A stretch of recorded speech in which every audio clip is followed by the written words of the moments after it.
Bien, hoy vamos a hablar de tres aspectos que son importantes para terminar con el ciclo de los ensilajes, que es la calidad, el consumo y el costo de desarrollar esta labor.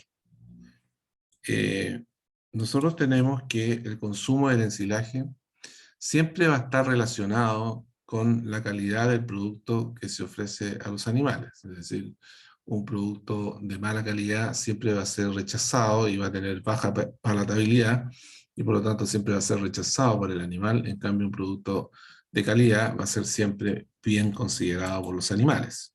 Y entre los parámetros más relevantes de los parámetros de calidad, fuera de los parámetros organolépticos, ¿no es cierto?, son el porcentaje de materia seca y el contenido de nitrógeno amoniacal. Recuerdan ustedes que en la clase, en la presentación anterior, hablábamos de que el nitrógeno amoniacal era un elemento que frenaba el consumo, ¿no es cierto? Los animales rechazaban cuando el nitrógeno amoniacal era muy alto. Bueno, el aumento en el porcentaje de materia seca se logra a través del premarchito, ¿no es cierto?, el predeshidratado del forraje antes de ensilar, y que va a traer como consecuencia, en la mayoría de los casos, también lleva aparejado, ¿no es cierto?, una reducción en el contenido del nitrógeno amoniacal. Bueno, entonces tenemos que hablar del ensilaje de corte directo versus el ensilaje premarchito. Siempre ha existido la controversia entre el uso de ensilaje premarchito y los ensilajes de corte directo. Me refiero a, a las plantas que se puede hacer premarchito, ¿no es cierto?, que son generalmente las gramíneas y por supuesto las leguminosas, no excluyendo, digamos, al maíz y al sorgo, que son dos, el maíz, el sorgo, al trigo, que son eh, cultivos suplementarios que se ensilan en forma directa y bajo una condición bastante determinada de materia seca. Entonces, pero aquí estamos refiriéndonos a las praderas, pasturas, que habitualmente son pastoreadas o que son destinadas a la conservación. ¿Y debido a qué? Debido a que la respuesta en producción animal ha sido diversa en los estudios que se han realizado. Bueno, el problema suscitado en estas comparaciones es que la calidad del producto evaluado ha sido diversa también y muy heterogénea, situación que ha conducido a conclusiones equivocadas, erradas. En un meta-análisis realizado por Wright en el año 2000, demostraron que los ensilajes premarchitos presentan respecto a los ensilajes de corte directo un mayor consumo de materia seca y una mejor respuesta productiva en leche y carne. Y eso zanja, digamos, todo lo que se conversaba antes del 2000, o sea, en el siglo pasado, respecto a que no era necesario desarrollar ensilajes premarchitos. Bueno, la causa de la mejor respuesta tiene que ver con que presenta un mayor consumo. El consumo de los ensilajes premarchitos se atribuyen al menor consumo de agua, ¿no es cierto?, y menor pérdida de nutrientes en el periodo de secado, y menor concentración de nitrógeno amoniacal. O sea, la respuesta animal está relacionada con que el animal, al consumir un ensilaje premarchito, está consumiendo menos agua, por lo tanto está consumiendo más materia seca. Hay menos pérdida de nutrientes cuando se está deshidratando el forraje, ¿no es cierto? Y hay menor concentración, y por lo tanto hay una menor concentración de nitrógeno amoniacal. Ahora, el aumento en el rendimiento animal debido al marchitamiento podría explicarse como una respuesta directa al aumento de la ingesta, específicamente de la energía metabolizable de los ensilajes marchitos en comparación con los ensilajes de corte directo. Ahora, el aumento de la producción de energía de la leche por aumento en la ingesta de energía metabolizable debido al marchitamiento es obviamente lineal y se traduce en una mayor producción. Y eso ya zanja totalmente esta discusión. Efectivamente, los ensilajes predeshidratados o premarchitos son ensilajes que van a tener una mejor respuesta animal.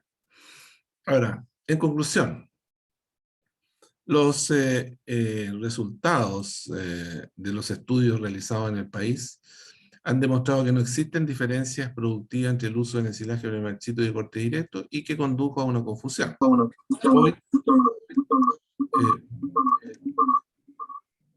eh, hoy está zanjada con el estudio realizado con ensilajes de calidad equivalente. Bien, veamos ahora el consumo voluntario, y relacionémoslo con la digestibilidad del producto que se está consumiendo. El ensilaje de pradera permanente y de rotación son la forma principal de forraje conservado para la alimentación de los rumiantes en la zona templada, ya sea praderas o pasturas permanentes y de rotación, las que en realidad son el volumen más importante. La ingesta voluntaria del ensilaje es uno de los principales factores que influyen en su valor para la producción animal, y los estudios han demostrado que la ingesta es mayor cuando la digestibilidad del forraje es mayor. Ahora, la mayor digestibilidad se logra cuando las plantas son cosechadas en estado vegetativo. Nosotros, ustedes recuerden que las plantas en estado vegetativo tienen una menor proporción de fibra y por lo tanto tienen una mejor digestibilidad. La mejora de la digestibilidad se logra cuando se somete, ¿no es cierto?, a la pastura a periodos cortos de rezago y a mayor frecuencia de corte. Eso significa un mayor costo por unidad, por kilo de materia seca, pero no un mayor costo por unidad de nutrientes. El incremento del periodo de rezago y retraso en el corte va a reducir la digestibilidad de la materia seca, pero indudablemente lo que vamos a conseguir es aumentar la calidad del forraje cosechado y almacenado como ensilaje. Entonces ahí es donde está la visión de ustedes, digamos, como técnicos, como agrónomos, de definir qué es importante en la situación en que se encuentran, en el predio en que se encuentran, en el sistema productivo en que se encuentran. Cuando ustedes toman este sistema productivo, ustedes no pueden hacer grandes modificaciones inicialmente porque ustedes tienen que ver la rutina y cómo funciona el sistema, ¿no es cierto? Y dentro de eso tienen que evaluar las cantidades de forraje que son consumidas, las cantidades de forraje que están disponibles, ya sea como pastura, pradera, de uso directo por los animales o pastura, pradera, conservada. Entonces, ¿qué va a ser lo importante primero? Lo primero que uno tiene que considerar es el producto final con el cual está trabajando. Estoy trabajando con leche o estoy trabajando con carne. Estoy trabajando con bovinos o estoy trabajando con ovinos o con caprinos. Ya, eso es lo primero. Lo segundo es definir cuántos son los requerimientos de los animales que tengo y de la proyección de masa que yo tengo. Y lo tercero es ver los recursos forrajeros que yo tengo. Por lo tanto, si yo veo que en realidad tengo pocos recursos forrajeros, entonces lo primero que tengo que hacer es cumplir con la cantidad. Y ahí es que yo tengo que, al cumplir con la cantidad, yo voy en desmedro de la calidad. Pero una vez que ya cumplo con la cantidad, ahí empiezo a preocuparme derechamente y fuertemente de la calidad. O sea, la recolección más frecuente del forraje va a aumentar los costos de producción por unidad de materia seca, de lo que yo había dicho, y reduce el rendimiento de la materia seca por hectárea. Bueno, veamos ahora la fibra detergente neutra y el consumo voluntario. El sistema digestivo del rumiante se ha desarrollado para retener selectivamente el material fibroso no digerido con el fin de maximizar la digestión de la fibra a nivel ruminal. Entonces, un inconveniente de la retención es la ingesta reducida de alimentos debido al efecto del llenado del material retenido en el rumen, especialmente con forrajes de baja calidad, forrajes toscos, forrajes voluminosos, de baja digestibilidad, de muchas fibras. Entonces, indudablemente que la FDN es un elemento determinante en el consumo voluntario de los animales. Las velocidades de digestión y paso son determinadas son determinantes importantes en la digestibilidad de la fibra. Pues bien, la FDN no es una entidad homogénea, porque la FDN, porque los FDN indigeribles y los FDN potencialmente digeribles tienen diferentes tasas de digestión y paso a través del rumen.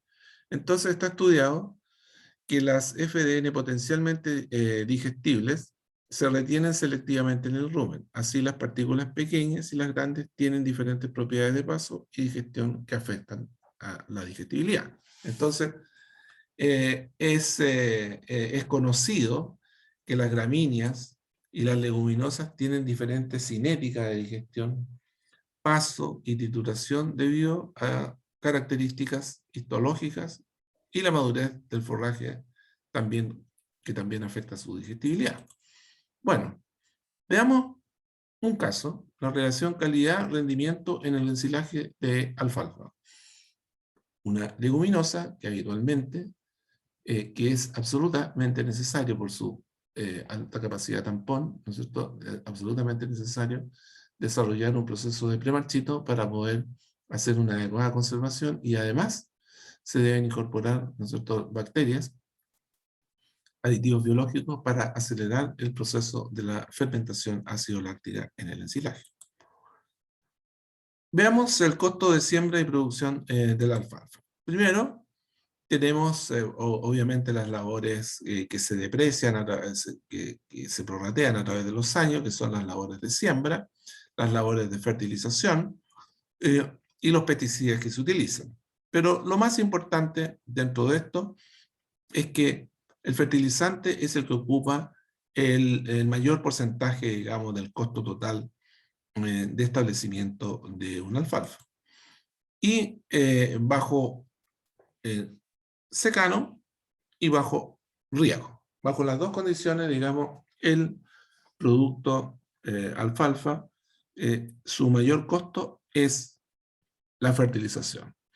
Y que está dada en una primera etapa, en el costo de siembra estamos hablando, no de mantención, el costo de siembra, está dada por la necesidad de desarrollar una fuerte corrección tanto en, del pH, como del calcio, ¿cierto? Y por supuesto del fósforo, del potasio, del magnesio y también del boro. Pues bien, aquí tenemos los costos de mantención, tanto en riego como secano, y lo cual hace, digamos, que va a dar un costo promedio por hectárea al año, que es bastante elevado en el riego, por el costo del riego, y por lo menos 250.000 pesos más por hectárea en el riego versus el secano. Y esto va a definir que en términos del costo del kilo de materia seca del material ensilado, va a ser, si yo logro una producción anual de 18.000 kilos, que es bastante alta, digamos, no es alta para la zona mediterránea, pero sí es alta para la zona templada, nos va a costar 94 pesos el kilo, y en el caso del riego 109 pesos el kilo. Es decir, pero nosotros tenemos que trabajar con otros valores, porque en realidad lo normal es que nosotros logremos en esta zona, en secano, entre 12 y 14 toneladas, por lo tanto va a ser 100 pesos el kilo de materia seca, y en el riego sí podemos llegar a los 18, pero con dificultad, y tenemos que trabajar entre 14 y 16, es decir, 119 pesos al kilo. Eso es lo que cuesta el kilo de materia seca del material ensilado. ¿Y qué tipo de silo? En boro. El silo en boro. Ahora, veamos el costo de la proteína. Veamos el costo de la proteína. Porque si yo cosecho más temprano la alfalfa, voy a estar en estados vegetativos, pre-botón, todavía ni siquiera, o sea, voy a estar en estado vegetativo, ni siquiera botón, y bajo esa condición voy a lograr un valor de proteína en la planta de 24%. Pero para sacar las 18 toneladas, lo más probable es que yo coseche la planta con un 10% de floración, que es como aparece en los libros. Digamos, que dice, en los libros antiguos aparece que hay que cosecharla con 10% de floración. Entonces, pero eso nos daría solo 16% de proteína. Entonces, el costo del kilo de proteína es mucho menor cuando yo lo cosecho con 10 toneladas de materia seca que cuando yo cosecho 18 toneladas. Y así nos sale, digamos, el costo del kilo de materia seca es mayor si yo cosecho menos, pero el costo del kilo de proteína es menor. Y eso es lo que uno tiene que entender. Tiene que entender que es menor. Y así tengo aquí 460 pesos versus 586 pesos en este caso. Y en el riego, 574 pesos versus 680 pesos.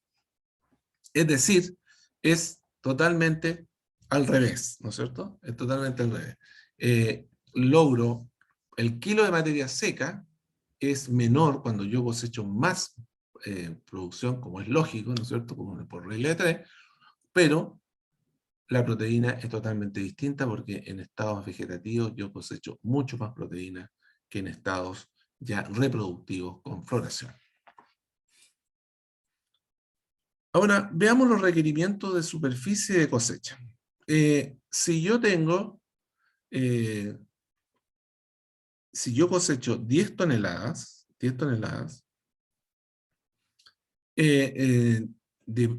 consumida, ¿no es cierto? Significa que yo requiero 100 hectáreas, pero si yo voy aumentando, ¿no es cierto?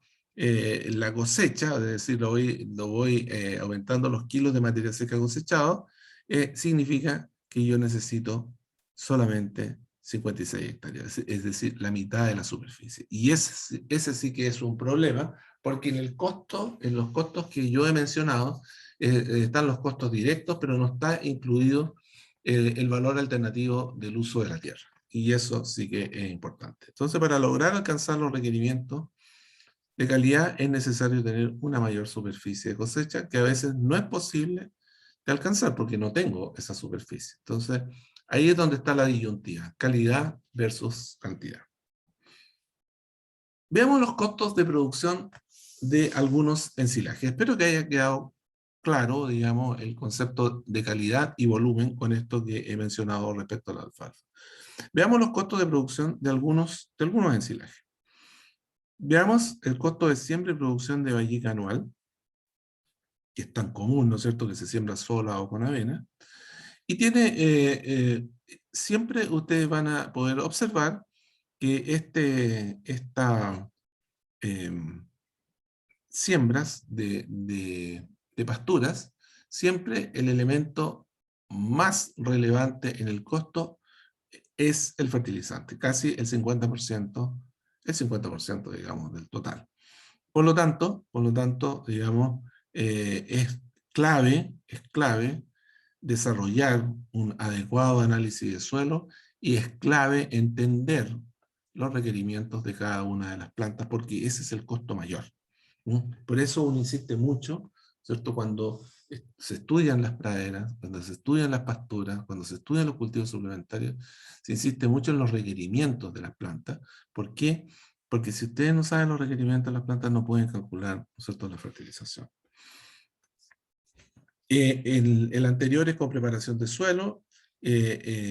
Con cero labranza pasa a ser más relevante proporcionalmente, ¿no es cierto?, los fertilizantes porque las labores son menos, el costo de las labores es menor, porque son labores muy simples, digamos, de siembra, encalado, fertilización y fumigación. Entonces, aquí tenemos claramente que con preparación de suelo y cero labranza, el costo del ensilaje pasa a ser 134 pesos si yo logro 12 toneladas consumidas con preparación de suelo y 125 en cero labranza. Y si yo no lo hago, no lo hago ensilaje, sería el costo en pastoreo, sería 61 y 52 pesos. El diferencial es el costo de la elaboración del ensilaje. Veamos el costo de siembra y producción de una pastura muy habitual, digamos, en nuestras zonas, que es de vallicas bianuales con trébol rosado o vallicas híbridas con trébol rosado. Y aquí, con preparación de suelo, ustedes pueden observar que nuevamente lo más importante es el fertilizante, en segundo lugar la semilla y en tercer lugar las labores de siembra y preparación. Los agroquímicos no tienen mucha influencia en el costo total de esto. Y aquí en cero labranza, exactamente lo mismo de lo anterior.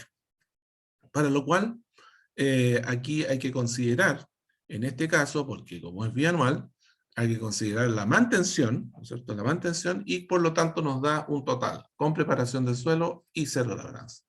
Si yo solamente hago pastoreo, me cuesta y logro consumir 12 toneladas de materia seca, que no es fácil, tengo 37 y 35 pesos respectivamente, y en el ensilaje 109 y 108 pesos. Veamos ahora una pastura polifítica, que normalmente, esta pastura polifítica que está aquí, es utilizada solamente para pastoreo, pero hay momentos en la vida de esta pastura que va a ser destinada a elaboración de ensilaje por el exceso de pasto que hay en el resto de las pasturas, y esta queda eh, eh, rezagada, pero no porque se quiera dejar rezagada, sino que simplemente porque ya no es posible en el campo consumir todo el forraje. Entonces, bajo esa condición, tenemos que considerar cuánto es el valor de la siembra de esta pastura, con preparación de suelo, sin preparación de suelo, siempre fertilizantes más importantes, y el costo anual de mantención, considerando una vida útil de 15 años, es decir, la mantención son 14 años, el año de establecimiento y el costo anual. Y por lo tanto, el costo del kilo de materia seca, ahora con preparación de suelo, si logro consumir anualmente en 12 toneladas, en pastoreo será 30 y en cero labranza será 30, porque ya pasa a ser irrelevante, digamos, el costo del primer año. Y en el ensilaje, 103 y 102, o sea, prácticamente exactamente lo mismo si nosotros logramos tener un consumo anual de 12 toneladas. Ahora, quiero explicarle esto muy bien. Digamos, en este caso, no es que las 12 toneladas vayan a ser destinadas a ensilaje, no. Una parte que corresponde normalmente entre el 40 y el 60% es destinada a ensilaje, porque el resto es destinado a pastoreo siempre. Veamos el costo de siembra y producción de trébol rosado.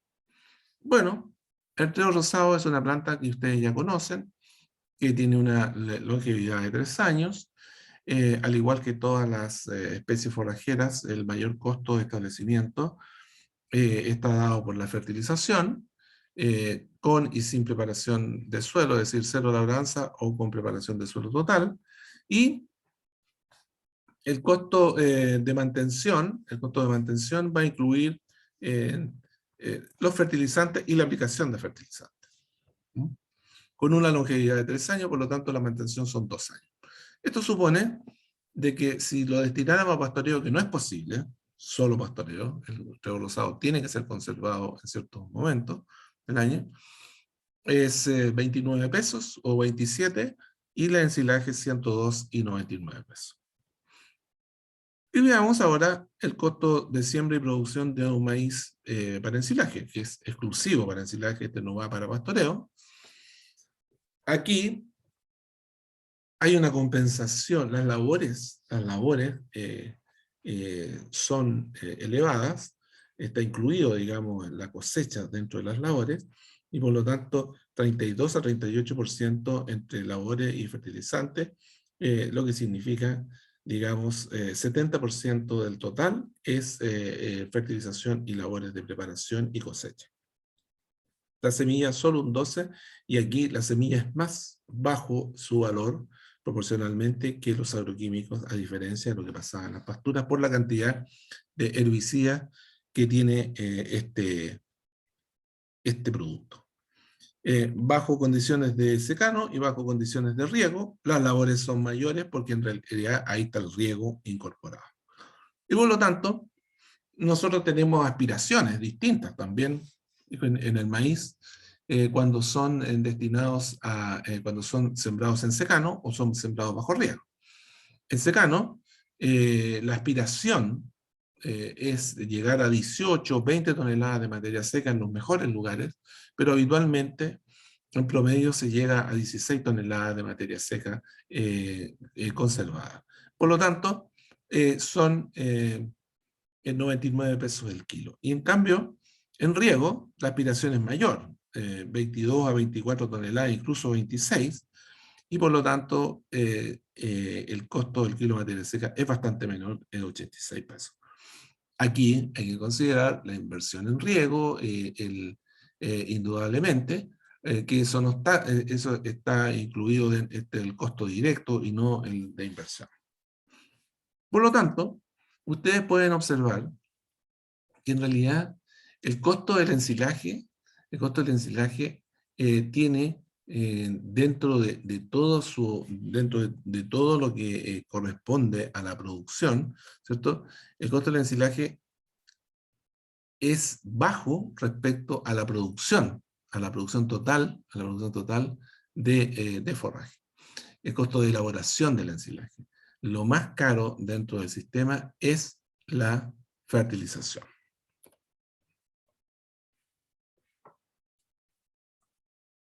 Bien, si tienen algún comentario respecto a lo que hemos conversado. Bueno, si no hay comentarios, espero que lo pasen bien en la semana, en lo que se puede pasar bien, digamos, en la semana de la carrera, que es esta, ¿no es cierto? Y que en realidad disfruten junto con sus compañeros esta semana. Que estén muy bien y nos vemos la próxima semana. Y empezamos a trabajar ahora con las sesiones de enificación. Muy bien. Que estén muy bien. Adiós. Chao, profe, que esté bien. Bueno. Ya, Gracias, profe, está profe. bien.